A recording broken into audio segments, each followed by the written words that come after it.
Hey everybody, welcome back to Tenza Motorsports. Today we are going to be showing off the Wagon. This is the Wagon that we're going to be using to make an S54 Wagon. So we're going to be taking everything out of the E46 M3. The E46 M3 that we bought a couple weeks ago, everybody's already seen that on the channel. Now, as you can see here, the front bumper is back on the vehicle. It doesn't quite fit right. I think it was being laid out in the sun in this orientation, and I think it just had a little bit of issues with some warping, but it's not a big deal. I did find out a couple things that I probably should have known already, that the hood and the fenders won't fit on the Wagon. Now, I think the hood will fit, but you have to have M3 styled fenders, and the downside of that is that the fenders don't fit, and it's not in our budget to buy M3 fenders. It's just not something we're going to be doing. So on this car, instead of having it be an M3 replica, which is kind of what we were shooting for, we're just going to be doing a ZHP front bumper. Now, there's two reasons for that. One, it's not in our budget, like I said, to go and replace a bunch of stuff on the car. The second reason is the owner would prefer not to have a bunch of attention drawn to him. So a ZHP front bumper for this car is going to look really nice. It's going to be something a little bit more sporty than just stock, and then we'll put some nice wheels on the car. I'm not sure if the M3 wheels off of this car will fit. Supposedly these are actually M3 sized wheels, so the width and the offset, but it just looks pretty wide in the rear, and I'm assuming that the back end of this Wagon is not going to be able to accept these M3 wheels. So here's the list of everything that's going to be moved over from the M3 to the Wagon. You have the engine, transmission, we're going to be doing the front brakes, we're going to be doing the whole rear end. We were going to replace the front end and just move it all over, but it looks like it's probably actually easier to keep the front subframe in this car, and it'll be nice because the control arms and stuff like that that we are replacing will be a little bit cheaper because it'll be non-M parts.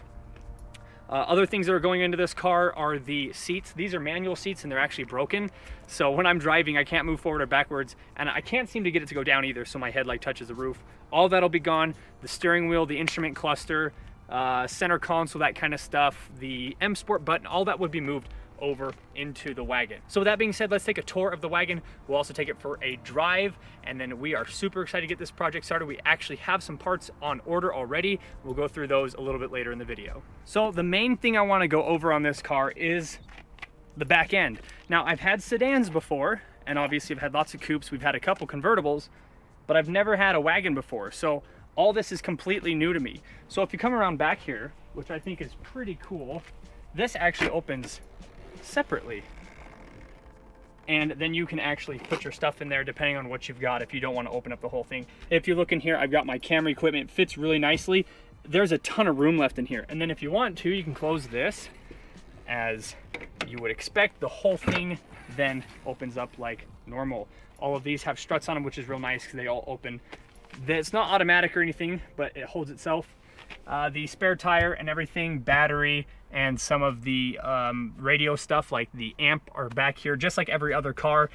And if I remember right, the seats are basically the same setup as a sedan. And then obviously when you're ready to shut it, you've got some handles right here, and it goes down just like so. Rear windshield wiper, which is a must with a car like this where you've got the back glass at this angle. It's kind of nice to have something like this, but at the same time it's kind of annoying. But again, it's basically a must on a car like this where you're spooling so much dirt and water back behind here to try to keep all that off. Excuse the car for being dirty. That is one thing I do not like about black vehicles. In fact, I told myself a long time ago that I would never ever own another black vehicle. I've had one, and I just felt like I was washing it like literally like every other day because it was driving me nuts that it was dirty all the time. And these two cars here just happen to be black on black. Now, that was not planned. That car, the M3, just happened to be black on black, and the Wagon just happened to be black on black, which is nice if you're going to keep them these colors if we were swapping over body panels. But the guy we're building the car for does not actually like black, so we're going to be repainting it. Again, this is another nice thing about black, though, is that if you were to repaint this and you did it cheap, like you didn't do the engine bay or the door seals or anything like that, you can actually leave it because nobody will really notice. Even my race car, if you look at my race car, inside the door jambs and the engine bay, they're all dark gray because my car was dark gray to begin with. But because it's not like you have a red car and you painted it blue or something like that where you open the door and you've got this huge clash, it's white, and then a super dark gray.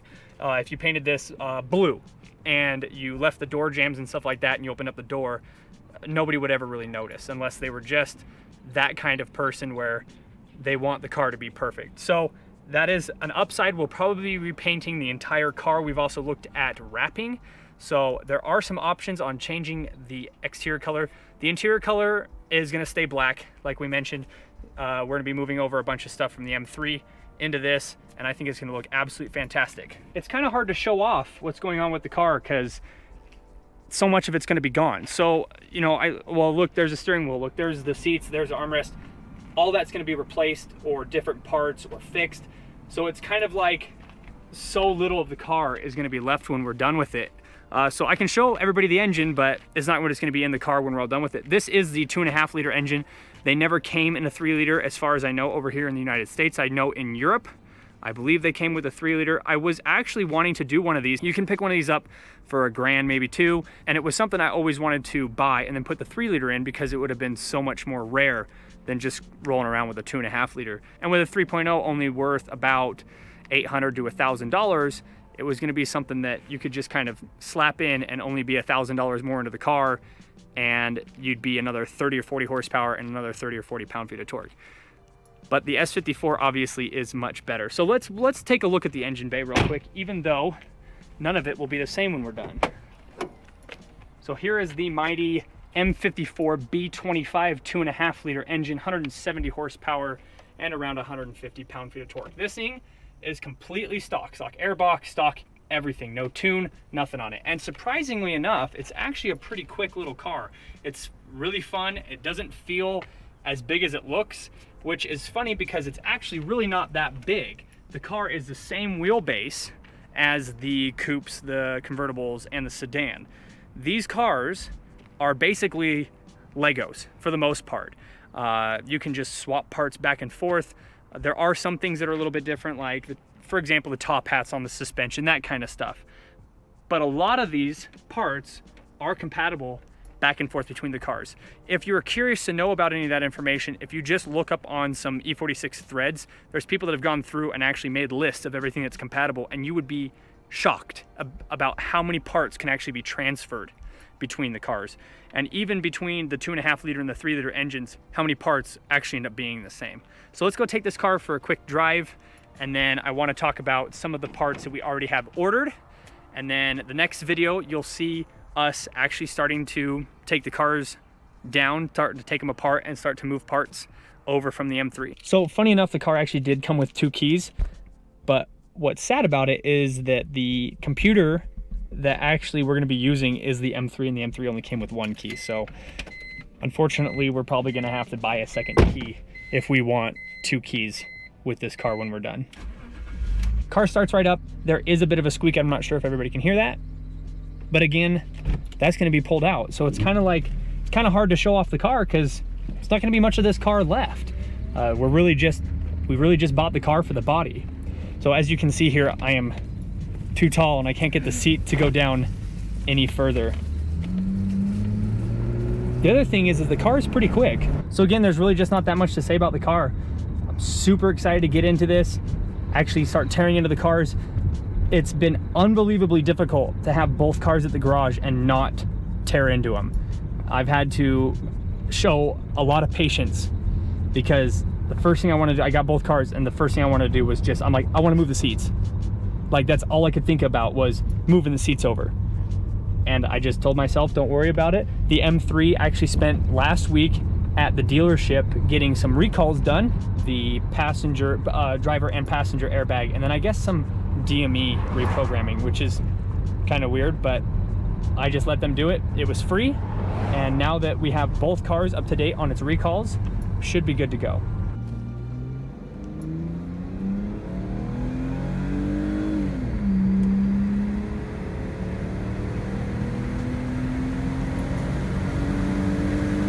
So there you have it.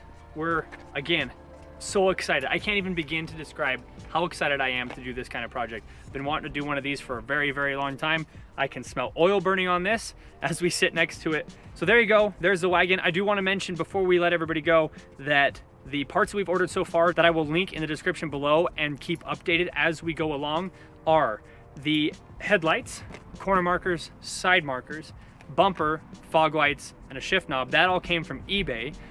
The parts coming from ECS Tuning are the front control arms and new bushings. We actually have a set of rod bearings that are coming because the S54 has rod bearing issues, and at 150,000 miles, that's about the same time frame that they actually start to go bad. So we're gonna be doing the rod bearings.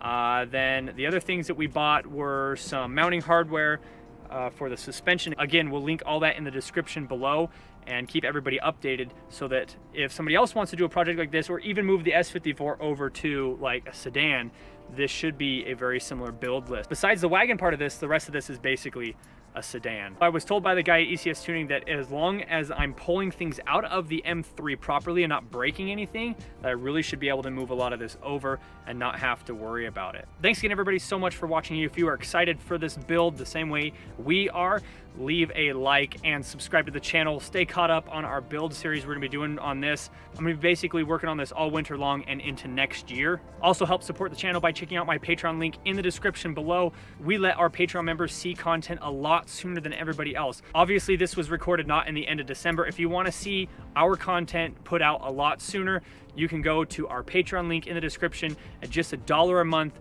you can start seeing our videos sooner with no ads in them. Also check out our Instagram link in the description below if you are interested in any Tenza Motorsports shirts or stickers. Thanks again, everybody, so much for watching. We'll see you in the next video.